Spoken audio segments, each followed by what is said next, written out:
کیا آپ نے کبھی سوچا ہے کہ آسمان پر سب سے طاقتور فرشتہ کون ہے؟ اس کا نام میکائیل ہے، اور وہ کوئی عام پیغام رساں نہیں، وہ ستار نہیں بلکہ تلوار تھامے ہوئے ہے۔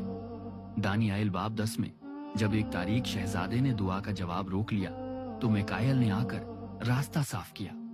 یہودا 1:9 میں جب شیطان نے موسیٰ کا جسم حاصل کرنے کی کوشش کی تو میکائیل ہی تھا جس نے اس کا مقابلہ کیا۔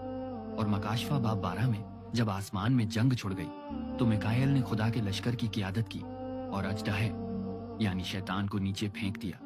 وہ آسمان کا مجاہد ہے، فرشتوں کا سردار اور خدا کے لوگوں کا محافظ، مگر اتنی طاقت رکھنے کے باوجود میکائیل خود سے کوئی حکم نہیں دیتا۔